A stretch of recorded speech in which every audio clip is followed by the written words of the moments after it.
after the success of the RE2 and 3 remakes, we're finally getting a Code Veronica remake. But not in the way you'd think.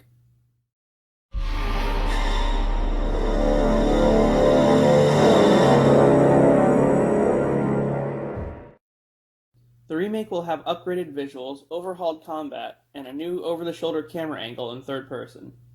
However, this is not a Capcom project. It's actually being funded and put out by some game developing fans. Not only that, but it will be released as 3 separate chapters and for free. It sounds like a great idea, but I can't imagine Capcom being happy about that.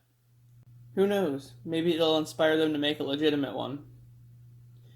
Currently, it looks like Capcom may have their hands full with an RE4 remake, which I know a lot of fans want to see, but personally, if it was up to me, I'd rather have Code Veronica. It was truly the last survival horror game of the series before RE4 turned it more action-y. Thankfully now, with RE7, the series returned back to its horror roots. Not that I hate RE4, 5, and 6 or anything, but they weren't true Resident Evil, at least in my opinion. Anyway, in Code Veronica, you see Claire Redfield travel to Rockford Island to find her brother Chris, who we last saw heading to Umbrella's HQ after the first game. On the island, Claire befriends an inmate named Steve Burnside, who was imprisoned for his father's treason to the Umbrella Corporation. I think he was selling secrets or something. Anyway, together they manage to find Chris, but not before running into the twins, Alfred and Alexia Ashford, grandchildren of Edward Ashford, one of the founders of Umbrella. Not too much later on, they discover that Alfred has actually been posing as both him and his sister because the real Alexia put herself in cryostasis after injecting herself with a variation of the T-virus called the t-veronica virus. After Steve gets turned into a bioweapon thanks to Alexia, Claire is forced to put him down, all the while fighting Nosferatu, which is the mutated version of the twins' father, Alexander. Ultimately, the Redfields end up in Antarctica at another facility where they have a showdown with Wesker, who returned with superpowers. Basically thanks to being exposed to the T-virus back before even the first game. But that's another story. Anyway, so after Wesker gets defeated, they escape as the place blows up, and yeah, Code Veronica.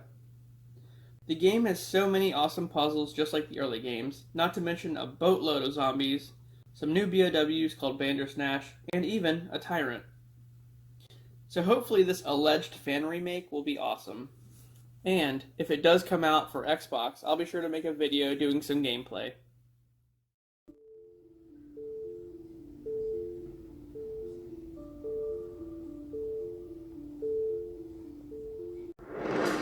No, I'm Claire Redfield.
Alright guys, well I hope you enjoyed this one. Fingers crossed, hopefully we'll get this game. I mean, sure, RE4 is great, but, I'd rather have this one.